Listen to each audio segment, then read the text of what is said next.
देखो या तो पहले क्या पढ़ो हमने, पीएच मान है, पीएच मान तो कंप्लीट है गए। तो अब हेडिंग डाल दो सूचक किसे कहते हैं।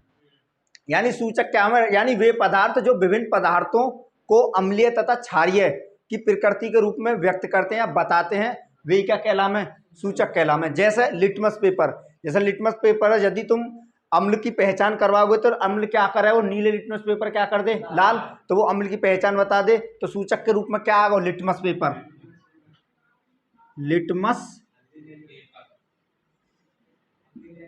Litmus paper. एक होगा मेथिल ऑरेंज, एक और एक होगा फिनोप्थलीन। ये क्या है, एक सूचक के रूप में काम करें, ये बता हमें पदार्थ की प्रकृति को बताते हैं, अम्लीय है या क्षारीय है। यानी वे पदार्थ जो विभिन्न पदार्थों की अम्लीय तथा क्षारीय प्रकृति को बताते हैं, वे क्या कहलाम है, सूचक कहलाम है। जैसे लिटमस पेपर है, लिटमस पेपर यदि अम्लीय की पहचान कर दिए तो नीले लिटमस पेपर क्या कर दे, लाल, और यदि क्षारीय की पहचान करनी है तो वो क्या कर दे, यानी लाल लिटमस पेपर को नीला कर देता है। ठीक है, तो लिटमस पेपर किसको काम कर रहा हूं, सूचक को काम, यानी ये बता रहा हो कि ये पदार्थ अम्लीय है या ये पदार्थ क्षारीय है। ठीक है, तो जैसा फिनोप्थलीन होगा और एक होगा मेथिल ऑरेंज, मेथिल ऑरेंज, ये क्या हूं मैं, ये सूचक के रूप में काम करें, पदार्थ की प्रकृति को बताते हैं। ठीक है, तो लिखो यहां में सूचक। हाँ, क्वेश्चन में तुमसे ये पूछी जाएगी सूचक किसे कहते हैं, उदाहरण देकर समझाइए। तो सूचक किसे कहते हैं, यानी वे पदार्थ जो विभिन्न पदार्थों की अम्लीय तथा क्षारीय प्रकृति को बताते हो, सूचक कहलाते हैं। जैसे litmus paper, methyl orange, phenolphthalein. ठीक है ना, लिखो। ये भी एक वो होगा जो पदार्थ की उसे बतावे, जैसे लिटमस पेपर बतावे है ना, तो ऐसे इससे अभिक्रिया करावे तो ये बता दे पदार्थ क्या है। ये भी रंग परिवर्तित करे पदार्थ को, तो उससे ही रंग को, यानी गुलाबी रंग वगैरह ये बनावे, जब आते पदार्थ की प्रकृति पता लगे क्षारीय है या अम्लीय है। ठीक है, तो यहाँ में लिखो बहुत जल्दी, ये लिख लो, वे पदार्थ जो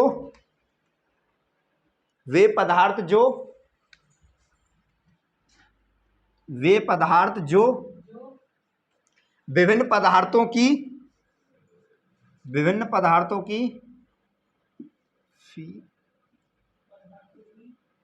पदार्थों की अम्लीय अथवा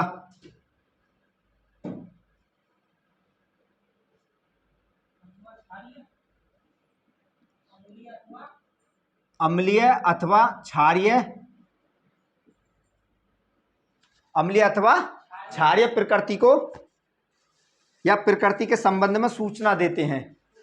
अम्लीय अथवा क्षारीय प्रकृति के संबंध में सूचना देते हैं, क्या कहलाते हैं, सूचक कहलाते हैं। जैसे लिटमस पेपर, मेथिल ऑरेंज और फिनोप्थलीन,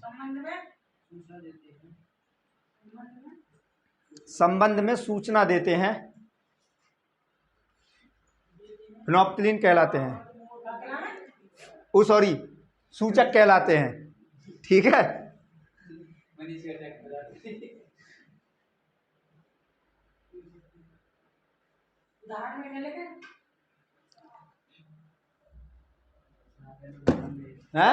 हाँ, उदाहरण में इसे डालो, लिटमस पेपर, मेथिल ऑरेंज और फिनोप्थलीन।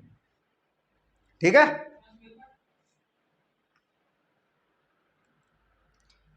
या 2 नंबर में पूछेगा यदि एग्जामिनर पूछने लगो तो, हमें 1-2 ज्यादा मैंने पूछा, इतनी लंबी चौड़ी डेफिनेशन ना हो। 2 नंबर से तो ज्यादा पूछेगा ही ना वहां में तुम्हारे में, 2 number 1 number 2 number 1 number, 20 number की टोटल केमिस्ट्री आएगी आपकी। ठीक है, हाँ,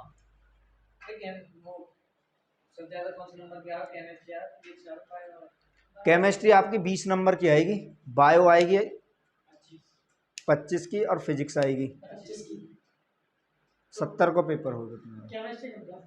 हाँ, ठीक है, तो ये सूचक है गए। अगली हेडिंग डालो, प्रति अम्ल।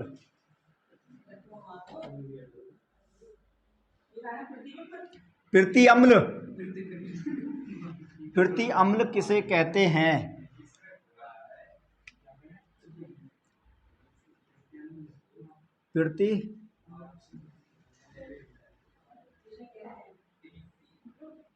प्रति अम्ल किसे कहते हैं,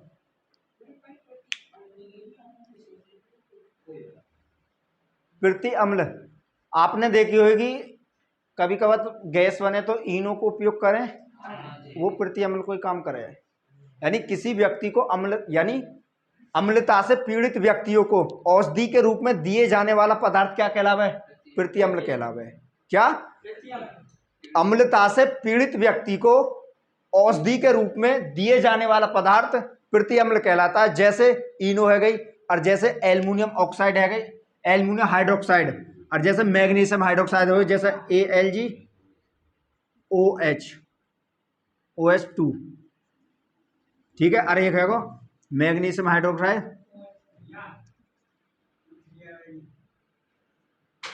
क्यों आएगी ये 3? क्योंकि एल्युमिनियम पे कितने चार्ज होंगे? +3, और यहाँ पे क्या हुआ? -1, तो माइनस ही अपने याद देगा, अब +3 क्या दे दे? याद दे दे। ऐसे यहाँ जी मैग्नीशियम पे +2 आवे, ये बताई मैंने तुम्हें, और यहाँ के 2 याद चले जाएंगे, -1 कहाँ चलो जा? यहाँ के पास चलो जा। तो ये एक दूसरे तो क्या करें? उदाहरण करें। तो इन्हें क्या में डाल लो? प्रति अम्ल उदाहरण में डाल लो। लिखो, अम्लता से पीड़ित व्यक्ति को, अम्लता से पीड़ित व्यक्ति को, अम्लता से पीड़ित व्यक्ति को औषधि के रूप में दिए जाने वाला पदार्थ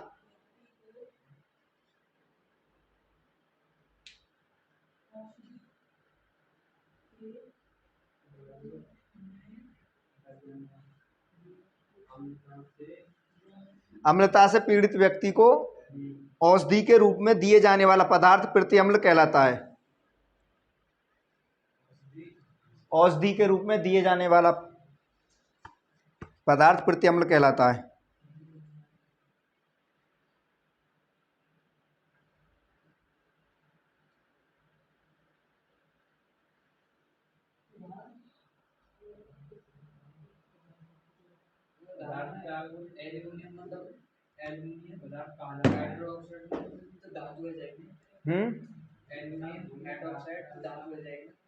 बात कोई दिक्कत थोड़ी है,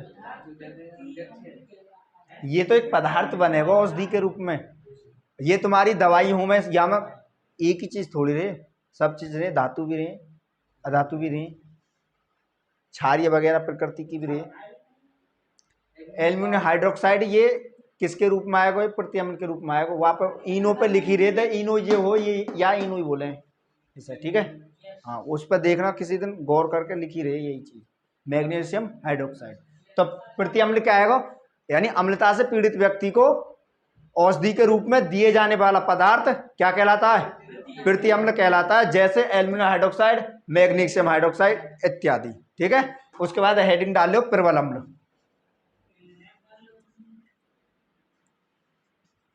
प्रबल अम्ल,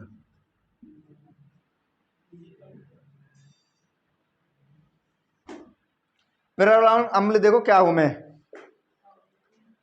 यानी वे अम्ल जो जलीय विलयन में पूर्णतः विलित होकर अत्यधिक मात्रा में हाइड्रोजन आयन देते हो, वो क्या कहलावे? प्रबल अम्ल कहलावे। कहने का मतलब वह अम्ल प्रबल अम्ल, अम्ल को मतलब अम्ल होंगे, कहने का मतलब अब वहां में 2 प्रकार का अम्ल होंगे, एक तो होगा दुर्बल अम्ल, एक होगा प्रबल अम्ल। तो प्रबल अम्ल वे होंगे, यानी वे अम्ल जो जलीय विलयन में अत्यधिक मात्रा में पूर्णतः विलित होकर अत्यधिक मात्रा में क्या देते हो? H+ आयन, यानी हाइड्रोजन आयन रिलीज करते हो सबसे अधिक, तो वे क्या कहलावे? प्रबल अम्ल कहलावे। जैसे HCl है जाएगा तुम्हारा एग्जाम्पल के तौर पे, HCl हाइड्रोक्लोरिक अम्ल। जब यहाँ जलीय विलयन में डालोगे, क्लोरीन की अपेक्षा हाइड्रोजन आयन की सांद्रता ज्यादा होगी वहां। जैसे HNO3 नाइट्रिक अम्ल, HNO3, जैसे H2SO4 ETC आदि। ठीक है, तो ये क्या कहलाएंगे?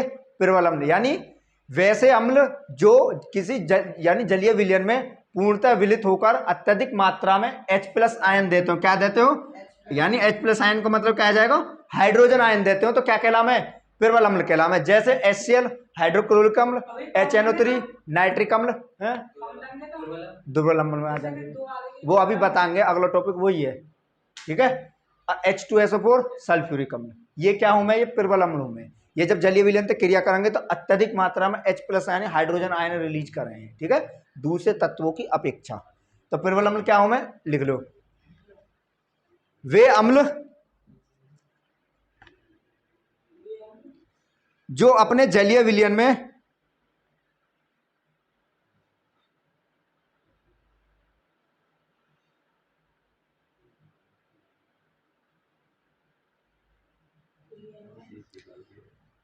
वे अम्ल जो अपने जलीय विलयन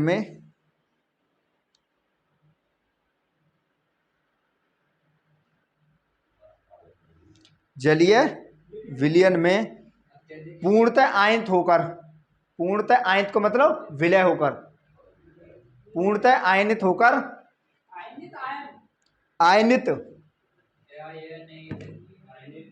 होकर, आयनित होकर अत्यधिक मात्रा में हाइड्रोजन आयन उत्पन्न करते हैं।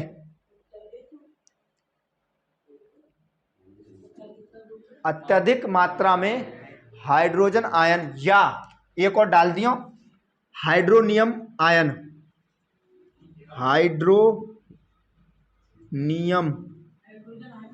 हाइड्रोनियम आयन, आयन या दर्शा में H+S3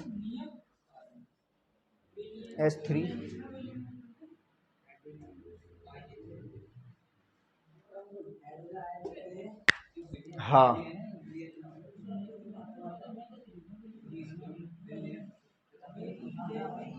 ठीक है। यानी वे अम्लीय जो अपने जलीय विलयन में पूर्णतः आयनित होकर अत्यधिक मात्रा में हाइड्रोजन आयन या हाइड्रोनियम आयन या दर्शा में H3O+ देते हो या उत्पन्न करते हो तो क्या कहलामे? प्रबल अम्ल कहलामे। लिख लो है, प्रबल अम्ल कहलाते हैं। हाँ, एग्जाम्पल में HCl, HNO3, H2SO4।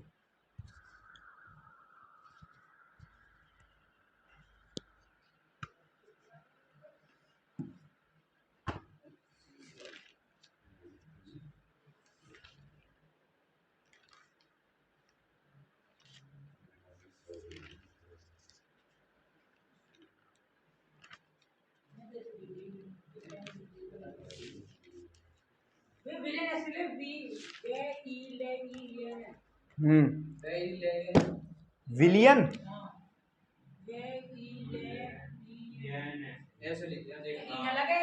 ना ना, प्रबल अम्ल लिख रही तुमने, दिक्कत है वो हो जाएगी विलियन मिलियन, जैसा मिलियन ना लिखी जा ऐसे विलियन, ये लिख लियो तुमने। यानी वे अम्लीय विलयन जो जल में पूर्णतः आयनित होकर हाइड्रोजन आयन या हाइड्रोनियम आयन अत्यधिक मात्रा में उत्पन्न करते हो प्रबल अम्ल कहलाते हैं। जैसे HCl, HNO3, H2SO4। H2SO4 क्या बोले? सल्फ्यूरिक अम्ल। ये लिख लो, चाहो लिख लो। और या बोले नाइट्रिक अम्ल, और या बोले हाइड्रोक्लोरिक अम्ल।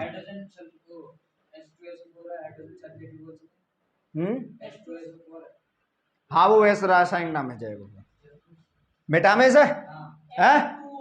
चलो देखो अगली हेडिंग डाल लो, दुर्बल अम्ल। हाँ,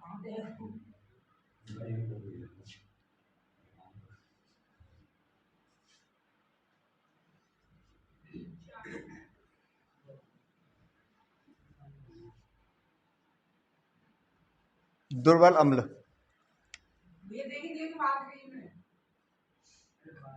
दुर्बल अम्ल, दुर्बल अम्ल, दुर्बल सही लिख रही है ना? सही है। दुर्बल अम्ल देखो होगा क्या? दुर्बल अम्ल यानी वे अम्लीय विलयन जो जलीय विलयन में पूर्णतः आयनित न होकर आधे अधूरे रह जाते हो, वे क्या कहलाते हैं? दुर्बल अम्ल कहलाते हैं। जैसे साइट्रिक अम्ल, और तुम्हारा रह जाएगा फॉर्मिक अम्ल और एसिटिक अम्ल, ये क्या जाएंगे? दुर्बल अम्ल। यानी ऐसे अम्लीय विलयन जो जल में यानी जलीय विलयन में पूर्णतः आयनित नहीं होते हो, पूर्णतः आयनित नहीं होते हो, वे क्या कहलाते? दुर्बल अम्ल कहलाते हैं। जैसे एसिटिक अम्ल, एसिटिक अम्ल, फॉर्मिक अम्ल,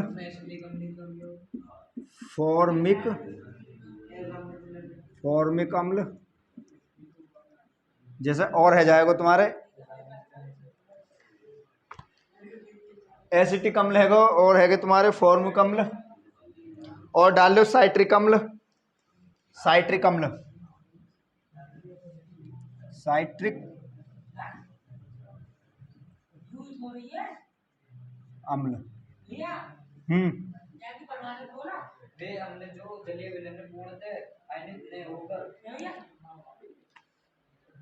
वे अम्लीय विलयन जो जल में पूर्णतः आयनित नहीं होते हों तथा हाइड्रोजन आयन और हाइड्रोजन आयन बहुत कम मात्रा में प्रदान करते हैं, वे क्या कहलाते हैं? दुर्बल अम्ल कहलाते हैं। जैसे एसिटिक अम्ल, फॉर्मिक अम्ल, साइट्रिक अम्ल।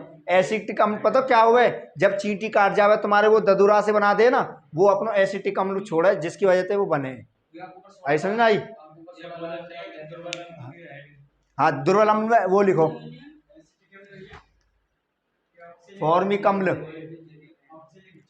फॉर्मिक अम्ल।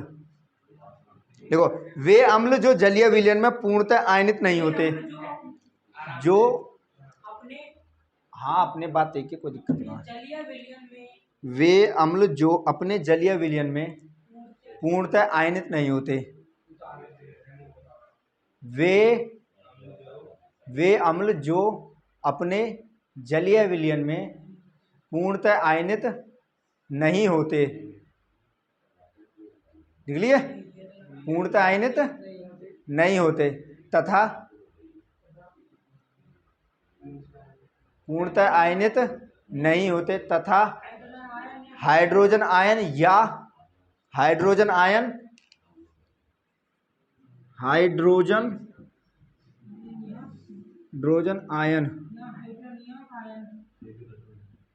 या हाइड्रोनियम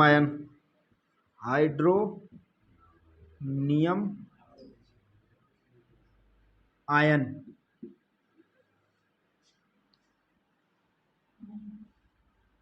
बहुत कम मात्रा में प्रदान करते हैं, दुर्बल अम्ल कहलाते हैं। बहुत कम मात्रा में प्रदान करते हैं, क्या कहलाते हैं? दुर्बल अम्ल कहलाते हैं। ठीक है, उसके बाद है तुम्हारे उदासीनीकरण।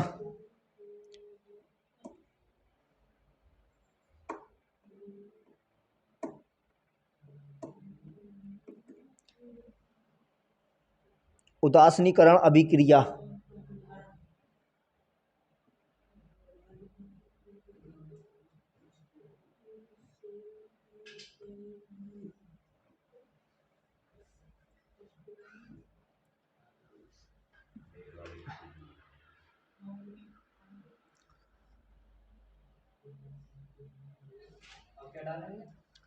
ये है कि तुम्हारी ये समझ में आई? सबसे पहले सूचक समझो। सूचक किसे कहते हैं? वे पदार्थ जो विभिन्न पदार्थों की अम्लीय तथा क्षारीय प्रकृति को बताते हैं, सूचक कहलाते हैं। जैसे मेथिल ऑरेंज और तुम्हारा लिटमस पेपर, फिनोप्थिलीन। ठीक, उसके बाद तुमने क्या समझी? प्रबल पीड़ित अम्ल, यानी जब कोई अम्लता से पीड़ित व्यक्ति को औषधि के रूप में दिए जाने वाला पदार्थ क्या कहलावा है? पीड़ित अम्ल कहलाता है। जैसे एल्यूमिनियम हाइड्रोक्साइड और दूसरा मैग्नीशियम हाइड्रोक्साइड। अब क्या समझो तुमने? दुर्बल अम्ल। दुर्बल अम्ल क्या हूं मैं? वे अम्ल जो अपने जलीय विलयन में पूर्णतः आयनित नहीं होते तथा हाइड्रोजन आयन व हाइड्रोनियम आयन बहुत कम मात्रा में प्रदान करते हो, तो वे क्या कहलाते हैं? दुर्बल अम्ल कहलाते हैं। जैसे एसिटिक अम्ल, फॉर्मिक अम्ल और साइट्रिक अम्ल। अब हेडिंग डालो उदासीनीकरण अभिक्रिया। उदासीनीकरण अभिक्रिया को समझाइए उदाहरण देकर। तो ये क्वेश्चन में पूछा को, हाँ जी गए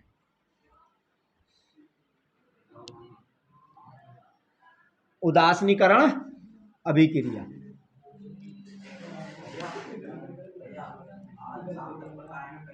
उदासीनीकरण अभिक्रिया।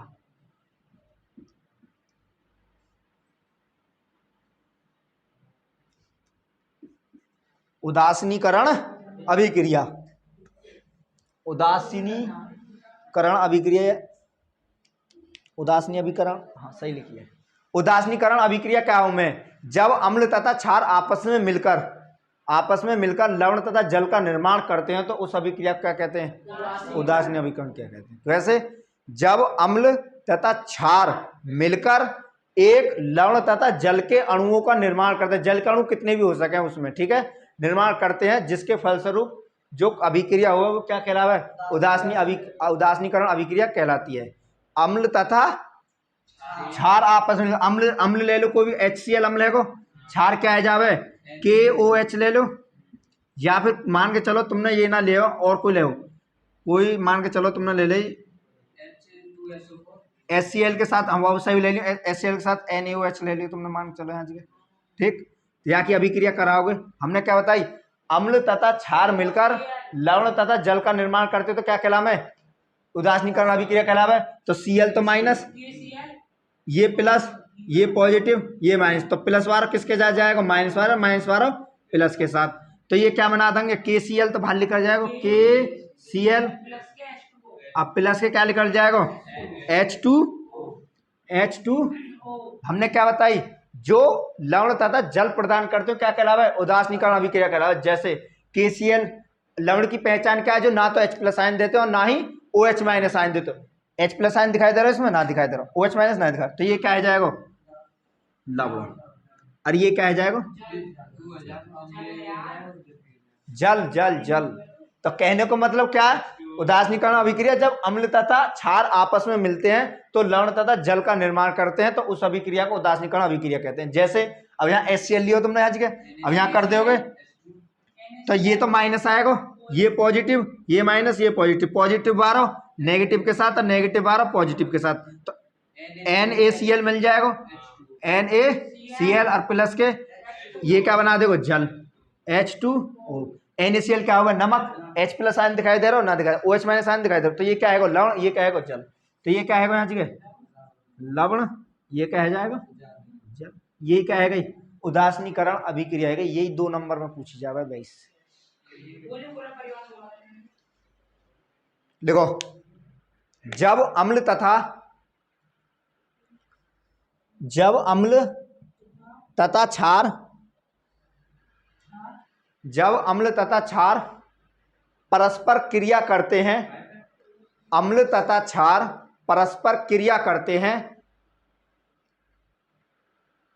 जब अम्ल तथा क्षार परस्पर क्रिया करते हैं तो लवण व जल का निर्माण करते हैं, तो लवण यानी तब लवण व जल का निर्माण करते हैं या बनाते हैं, तो उस अभिक्रिया को उदासीनीकरण अभिक्रिया कहते हैं। तो उस अभिक्रिया को उदासीनीकरण अभिक्रिया कहते हैं, ठीक है। यानी जब अम्ल तथा क्षार आपस में मिलकर लवण तथा जल बनाते हैं तो उस अभिक्रिया को उदासीनीकरण अभिक्रिया कहते हैं। जैसे HCl QH के साथ करके क्या बना देगा, लवण और जल, उसी प्रकार HCl भी NOH के साथ मिलाकर NaCl H2O जल बना देगा, ठीक है।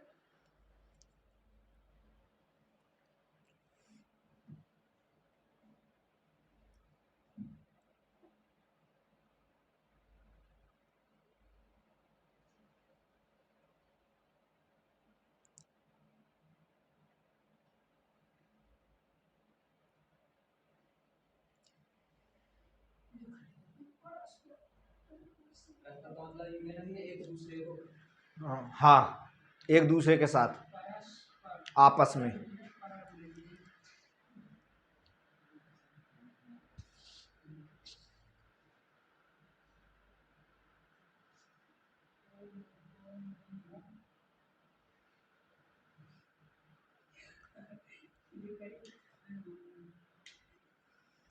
हो गई सबकी, इन्हें एग्जाम्पल ने डाल लिया। ये तो आम है ना तुम भाई, ये प्लस माइनस कैसे मिला आपस में, तो इन्हें मिटाई दे।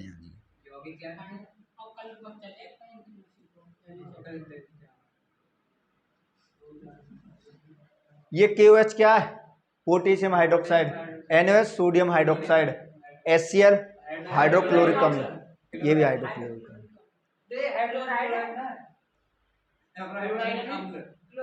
हाँ तो है तो अम्लीय HCl,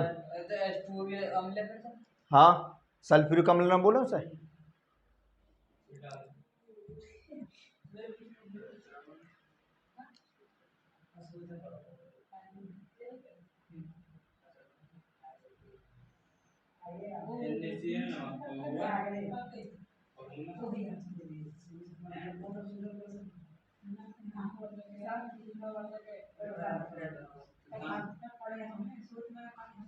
देखो खेगो विटामिन है।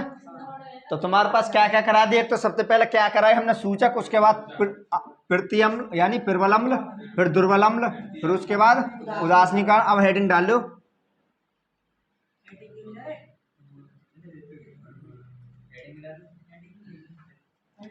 अगले टॉपिक है तुम्हारा पीएच पैमाना क्या है। हाँ, पीएच पे मापता है, पीएच पैमाना क्या मापता है, ये क्वेश्चन है यहाँ जी। पीएच पैमाना क्या मापता है, क्या मापता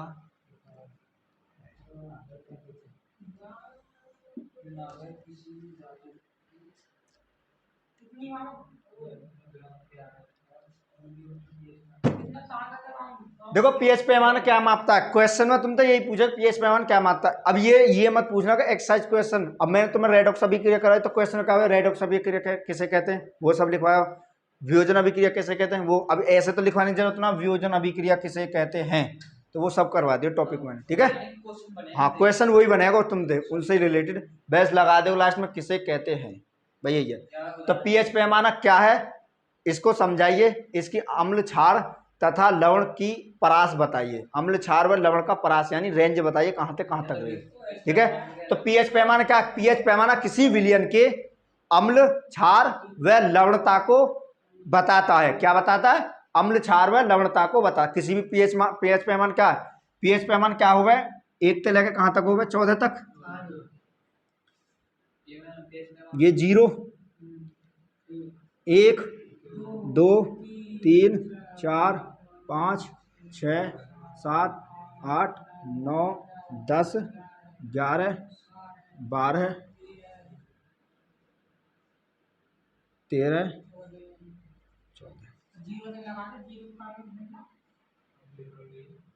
0, 1, 3, 4, 5, 6, 7, 8, 9, 10, 11, 12, 13 और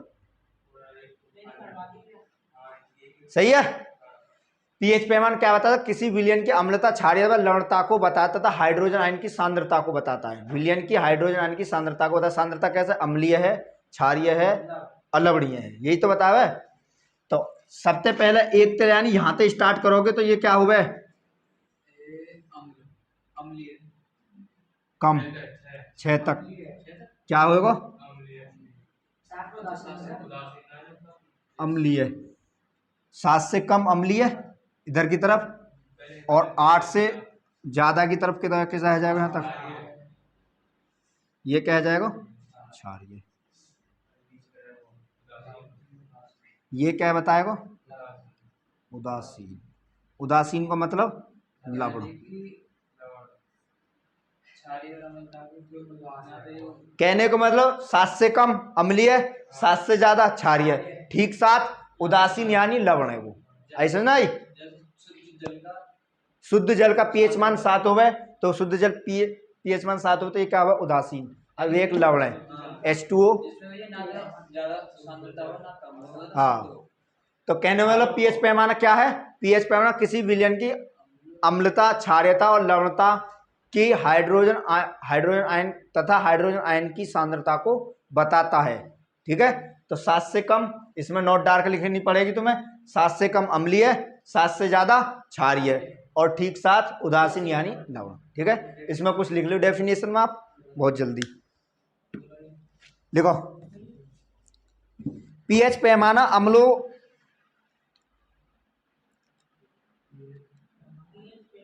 अम्लों एवं क्षारकों के,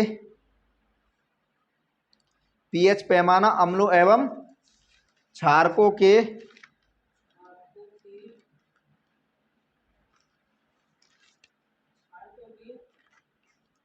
जलीय विलयन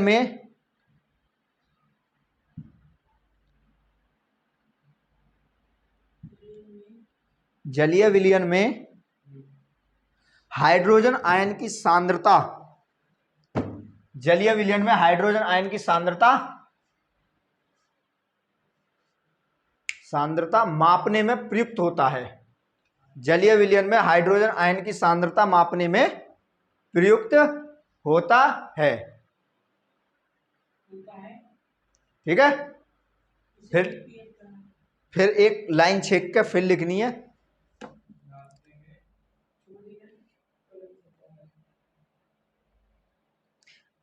फिर एक लाइन छेक के लिखनी है तुमने नीचे से लिखो, उदासीन अम्लीय, उदासीन कौमा अम्लीय, अम्लीय, उदासीन कौमा अम्लीय,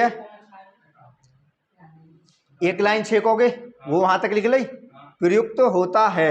एक लाइन छेक के लिखनी है, उदासीन कौमा अम्लीय तथा क्षारीय विलयन के, अम्लीय तथा क्षारीय विलयन के पीएच मान का परास,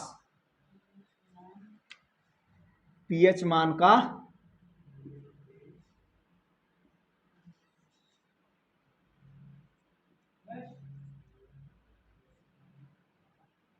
पीएच मान का परास। अब वाक्य बाद नीचे या उतार लो गैस, तो परास यही तो है, 7 से कम अम्लीय, 7 से ज्यादा क्षारीय, ठीक साथ लवण यानी उदासीन। ठीक है,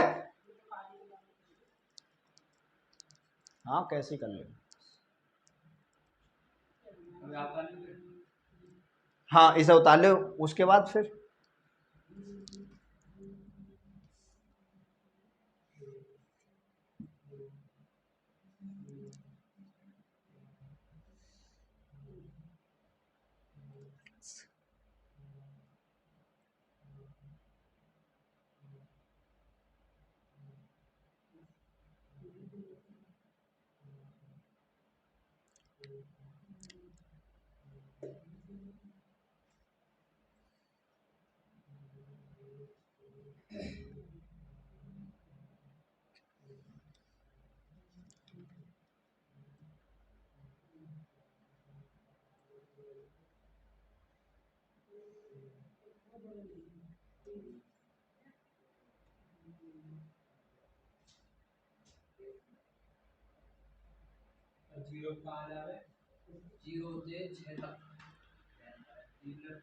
जीरो, ये तो पेच पैमाने में दिखाई जावे ना न्यूनतम वैल्यू तो, अरे पॉइंट में मान ले 5.6 आएगा तो 5.6 कहाँ 7 से कम, तो वो भी क्या अम्लीय ही होएगा। यहाँ तक कर दो ले वैसे, या तो कोई दिक्कत ना है, तो 7 से कम ही, 7 से अधिक तो वहाँ पहुँच जाओगे। और बाकी तुम्हें पीएच पैमाना बाकायदा बताया गया हो, हर टॉपिक पर 4 टाइप से पूछा क्वेश्चन, 4 टाइप से ना, वैसे तो फर्स्ट टाइप से ही पूछेगा तुम तो, फर्स्ट या सेकंड लास्ट। हाँ मतलब वो संभावना कितनी हो उससे एक्स्ट्रा नहीं पूछा, वो मैंने 4 टाइप से तुम्हें पीएच पैमाने, पीएच मान निकालने बता दिए, और घर प्रैक्टिस करते रहिए। ठीक है ना, ये है गए हेडिंग डाले सोडियम कार्बोनेट का उपयोग। ये 1-2 नंबर पूछेगा कि बनाएंगे वगैरह या बाद में, कल को सोडियम कार्बोनेट के 2 उपयोग, इन्हें 1-1 नंबर में पूछेगा क्वेश्चन है। हाँ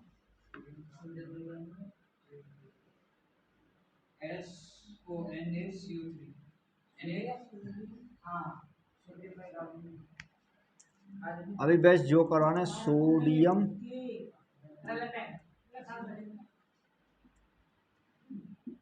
कार्बोनेट,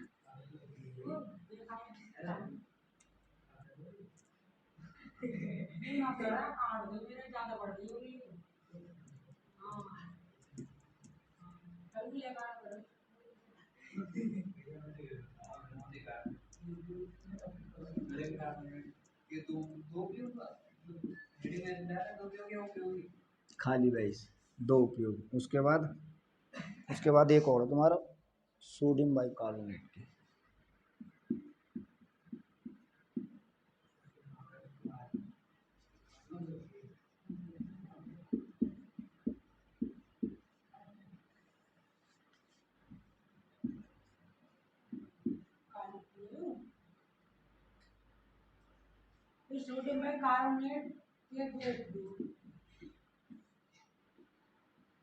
सबसे पहले सोडियम कार्बोनेट के दो उपयोग, सोडियम बाइकार्बोनेट के दो उपयोग। इन्हें अलग अलग इनकी विधियों में बनाने के इनके उपयोग और भी मैं बताऊंगा। बाकी एक एक नंबर में पूछेंगे ना, डायरेक्ट याद करने ये तुम्हें, ठीक। बाकी बनाने की विधि ये कल बताई जाएगी अगली क्लास में तुम्हें। व्यंजक चूर्ण, bleaching powder, plaster of Paris, gypsum, ये सब बताई जाएगी। ये 4 चीज पूछेगा तुम्हें, 4 में तो 100% आवे, ठीक है। वो पूछा कम से कम 4-5 नंबर पे तो मान के चलो उसे, ठीक है ना। हाँ, तो सबसे पहले क्या आ जाएगा, सोडियम कार्बोनेट के दो उपयोग। तो सोडियम नंबर 1 डाल लो, अभी कर प्रयोगशाला में अभिकर्मक के रूप में, प्रयोगशाला में अभिकर्मक के रूप में। और नंबर 2 कांच के निर्माण में। नंबर 2 क्या आ जाएगा, कांच के निर्माण में। कांच का जो निर्माण हुआ उसमें क्या की मात्रा हुआ, सोडियम कार्बोनेट को भी उपयोग किया जाएगा, ठीक। और प्रयोगशाला में अभिकर्मक का मतलब क्या हुआ, ये समझे जब किसी की प्रयोगशाला में अभिक्रिया करवा में ना, यदि तेज वगैरह करवा में को अलग डालो जावे तो वहां वो अभिकर्मक के रूप में हुआ। जैसे तुम मान चलो पेप्सी में नमक वगैरह डाल देंगे तो एक गलू बाहर निकले, तो वो नमक क्या काम करे, वहां अभिकर्मक के रूप में करे, क्योंकि एक गल क्रिया क्या कर दे, तेज कर दे, अभिक्रिया की गति क्या कर दे तेज, तो वही क्या हुआ, अभिकर्मक हुआ। तो प्रयोगशाला में जो सोडियम कार्बोनेट का जो उपयोग करा जाए वो क्या करा जाए, अभिकर्मक के रूप में किया जाए, ठीक है। और नंबर 2 कांच के निर्माण में किया जाए। और लिखो उसके बाद यहाँ को फर्स्ट सोडियम बाइकार्बोनेट का उपयोग। सोडियम बाइकार्बोनेट का उपयोग सबसे पहले कोल्ड ड्रिंक में किया जाए। तुम्हारा कोल्ड ड्रिंक वगैरह जो पियो उसमें क्या हुआ, सोडियम बाइकार्बोनेट को ही उपयोग किया जाएगा। कोल्ड ड्रिंक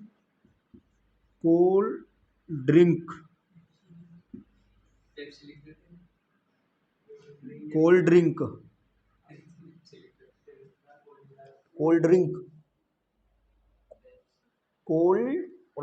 ड्रिंक तो ज्यादा वीआईपी लिख दी भाई हमने।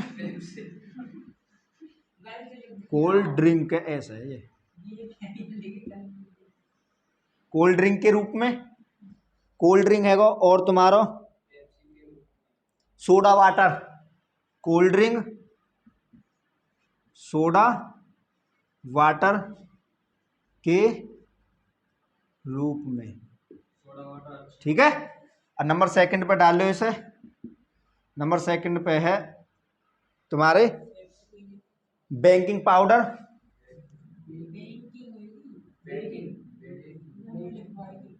बेकिंग है, बेकिंग पाउडर,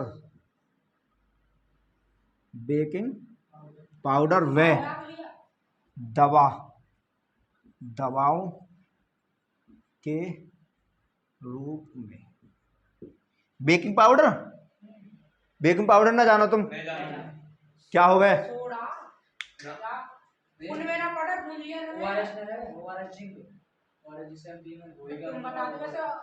बेकिंग पाउडर, हाँ वही होगा। पूरी वगैरह फुलाने को करा था, खाने के रूप में करो जावे, खाने का सोडा बोलते हैं सर। बेकिंग पाउडर और दवा के रूप में क्या करो, सोडियम बाइकार्बोनेट का उपयोग करो जावे, ठीक है।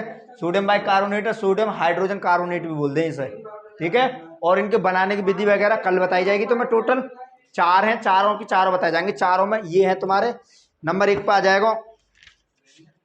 नंबर 1 व्यंजक चूर्ण। व्यंजक चूर्ण क्या बोले, ब्लीचिंग पाउडर। उसके बाद यह बनाने की विधि, इसके रासायनिक गुण और उपयोग, ठीक। उसके बाद बेकिंग पाउडर जिसे खाने का सोडा बोले, बेकिंग पाउडर जो खाने का सोडा यही हुआ, ठीक है, जिसे यूज करो जावे खाने वगैरह में करें इसे। उसके इसके रासायनिक गुण, बनाने की विधि और उपयोग बताए जाएंगे। उसके बाद है तुम्हारा धावन सोडा। धावन सोडा मतलब सोडियम कार्बोनेट, इसे धावन सोडा बोले दूसरे नाम से। सोडियम कार्बोनेट है धावन सोडा, इसके बनाने की विधि और उपयोग और रासायनिक गुण। और उसके बाद प्लास्टर ऑफ पेरिस। चैप्टर खत्म, ठीक है। कौन सी ये